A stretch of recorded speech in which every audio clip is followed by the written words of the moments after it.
imagina um simples fio de cobre, fio de luz, literalmente se transformando em prata pura. Assim, como você está vendo. Ou um simples cilindro gerando energia elétrica, como você está vendo aqui, ou aqui nessa bateria. Nunca parou para se perguntar como uma pilha funciona ou uma bateria?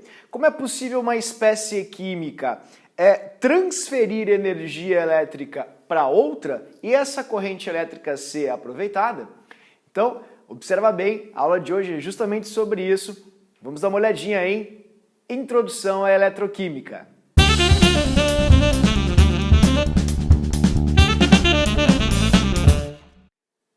Queridos, olá! Tudo bem? Esta é uma das matérias mais importantes atualmente por N aspectos, mas é um em especial e falo especificamente da prova do Enem. O Enem tem cobrado demais questões que envolvem os fenômenos eletrônicos na química. A doação, o recebimento, quais são os nomes, quais são as cargas dos átomos em partículas, enfim, desde processos básicos até processos complexos, desde pigmentação para tintas, respiração, explosões ou o que o MEC mais gosta, que é energia química se transformando em energia elétrica, ou seja, as pilhas. E é sobre exatamente isso que eu gostaria de falar com você hoje. A gente vai trabalhar na aula de número 10. Veja, já chegamos na aula de número 10, né?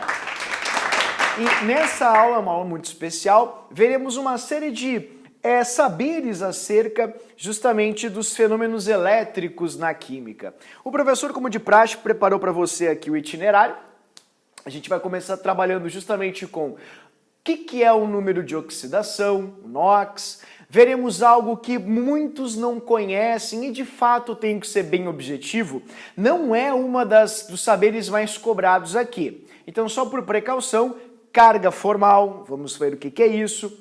Trabalharemos também o cálculo do NOx, como eu determino o NOx em átomos de determinadas espécies ou em certas espécies. E finalizaremos a aulinha de hoje na quarta parte da aula com as reações de oxirredução, que são super fáceis, tem muitos exercícios para fazermos no livro. Tenho certeza que vai ser uma aula bem proveitosa para você.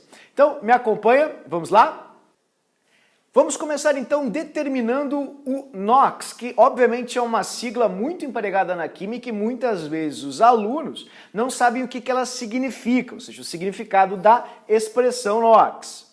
NOx significa número de oxidação e já começam aqui alguns problemas. Por exemplo, a URGS é campeã em usar a expressão estado de oxidação para se referir à sigla NOx, não é? Então a gente já vai começar aqui fazendo um destaque para você não esquecer que a expressão estado de oxidação é semelhante a número de oxidação, ou seja, se refere a NOx.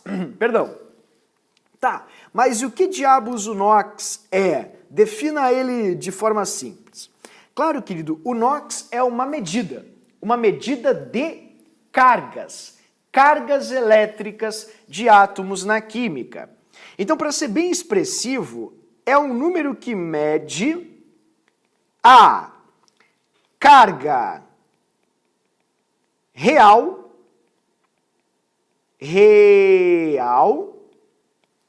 e a carga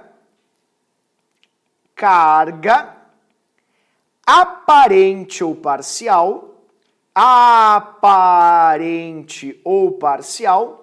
dos átomos. Dos átomos e partículas. Para ficar bem ali discriminado, bem didático para você entender. Então, você quer saber qual é a carga do sódio, qual é a carga do flúor, do cloro, do carbono, do hidrogênio? Quem vai indicar isso para você é o NOx. Então, para o leigo, NOx não é nada mais, nada menos que a carga. Agora, eu tenho certeza que você deve ter ficado confuso, porque pouco se fala em carga real e carga aparente. Então, eu vou mostrar para você o que é a carga real e o que é a carga aparente, que são, obviamente, cargas relacionadas ao NOx. Para que você entenda isso com bastante clareza, eu preparei dois exemplos bem simples para você. Vamos começar aqui primeiramente com um exemplo que obviamente tem uma natureza iônica. Ó, iônica. Esse é o nosso primeiro exemplo, ok? E esse primeiro exemplo que tem natureza iônica vai mostrar para você o quê? Quando um sódio, aqui você tem o sódio, se aproxima de um flúor, que é um átomo super pequeno, com uma carga nuclear super grande, poderosa, forte pra caramba, esse flúor, ao encostar no sódio, capturará o elétron de valência do sódio.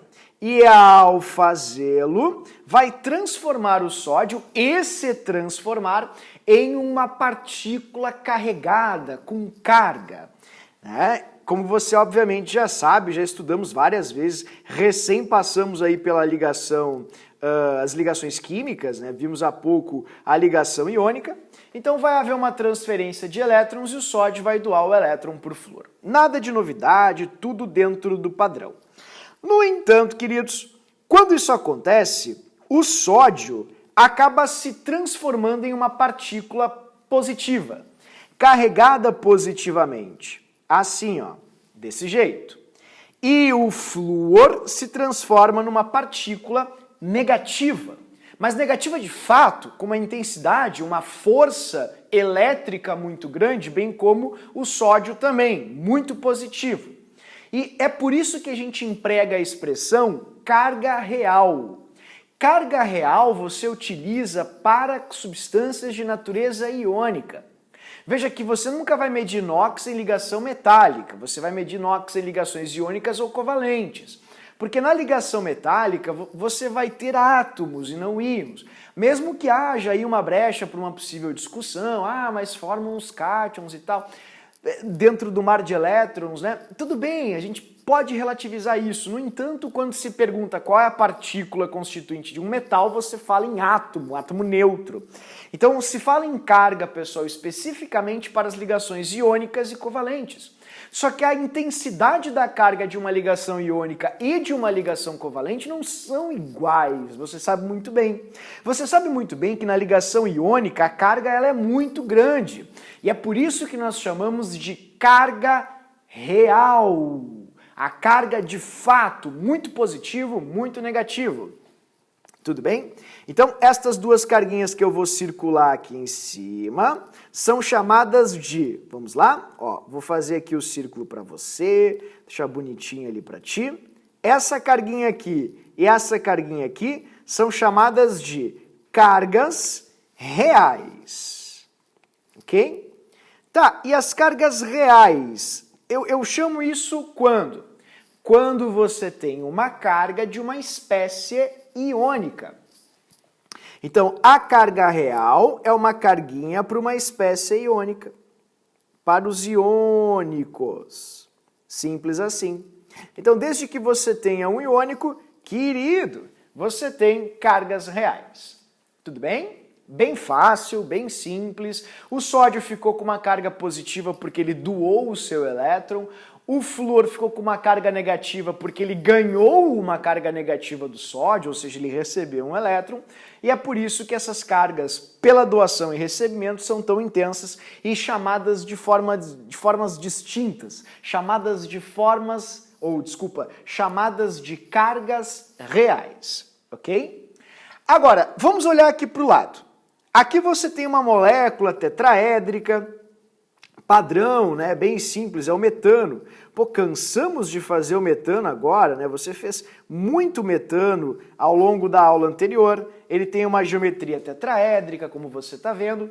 Mas eu gostaria de falar do metano com um pouco mais de profundidade. Eu gostaria que você olhasse os enlaces de cada uma das ligações carbono-hidrogênio que você tem ali. Veja, como são ligações de natureza polar, porque o carbono ele é mais negativo que o hidrogênio, em cada uma destas ligações, o elétron do hidrogênio, como você está vendo, ele está tendendo ao carbono, ou seja, ele está indo mais para o carbono. Então, quando você analisa essa ligação, você vai ver que o hidrogênio, ele vai ficar com uma carga positiva e o carbono com uma carguinha negativa. Por quê? Porque o elétron do hidrogênio está tendendo aqui para o carbono. Então significa que as partículas negativas elas estão se aproximando do carbono e, por consequência, o carbono vai ficando mais negativo. Isso acontece tanto nessa ligação, quanto nesta aqui e nas outras ligações também. Ó, acontece em todas as ligações dessa molécula. Tá? Você vai ter sempre a mesma carga. Então, o carbono está tendendo em ganhar esses elétrons nesta ligação. Tá? Olha ali, ó. Nesta ligação e nesta ligação. Porque, afinal, são 4 ligações que literalmente circundam o carbono. Ele está fazendo 4 ligações. Nessas ligações, em cada uma delas tem um elétron do hidrogênio, e os elétrons do hidrogênio estão se aproximando do carbono. Então, o carbono tem 4 elétrons a mais se aproximando de si. Então, se você fosse falar de carga total do carbono aqui, ó, deixa eu fazer para você, a carga total do carbono seria de menos 4. Por quê? Porque 4 elétrons estão se aproximando desse carbono, que são os elétrons do hidrogênio. 4 elétrons, um de cada um dos 4 hidrogênios, está se encaminhando para o carbono, se aproximando do carbono. Portanto, o carbono tem tendência em ganhar um elétron do hidrogênio em cada ligação. Porém, não o ganha. Porém, não o recebe, porque numa ligação covalente, a base ou o princípio não é a transferência, mas o compartilhamento. Então, como essas cargas não são tão intensas, pois não houve doação e recebimento, nós não chamamos de cargas reais, nós chamamos de cargas aparentes ou parciais, como você tem no seu livro. O termo mais comum é aparente, mas oscila bastante com parcial, então tanto faz, são termos afins, né? Então, isso aqui que você está vendo, queridos, esse menos 4 do carbono, ele não é nada mais, nada menos que a carga aparente. E esse mais 1 aqui do hidrogênio, porque o hidrogênio tem a tendência em doar o seu elétron, esse mais 1 de cada hidrogênio também é a carguinha aparente dele. Então, são as cargas aparentes. Carga aparente do carbono, menos 4, porque os hidrogênios, cada um dos 4, está tendendo em dar seus elétrons, ou doarem, enfim, seus elétrons para o carbono. Tendendo, mas não estão doando. Então, o carbono tem 4 elétrons se aproximando de si, por isso menos 4. E como cada hidrogênio está deixando o seu elétron se afastar, o hidrogênio cria uma carga de perda de um elétron. Não efetiva. Por quê? Porque não efetivou, mas a tendência em perder um elétron. Por isso a carga aparente do hidrogênio, ou carga parcial, é mais 1 para cada hidrogênio. Tudo bem? Então é bem fácil, bem simples, trabalhamos bastante isso na parte de ligações químicas, então você já está craque para entender isso, né? A diferença de eletronegatividade. A novidade que eu trago aqui para você é esses 2 nomes que eu tô com um pouquinho de receio. Eu acho que alguém pode fazer alguma menção acerca deles, porque não é muito comum falar em carga real e carga aparente. E queridos, é simples demais. Carga real é a carga dos iônicos, carga aparente dos covalentes. E, no entanto, o NOx mede as duas. E é por isso que você fala de NOx mais 1 para o hidrogênio. Aí muita gente me pergunta, tá, professor, mas o hidrogênio ele não está compartilhando? Como é que é mais 1? Como é que ele deu um elétron? Não, é porque aquela é uma carga aparente.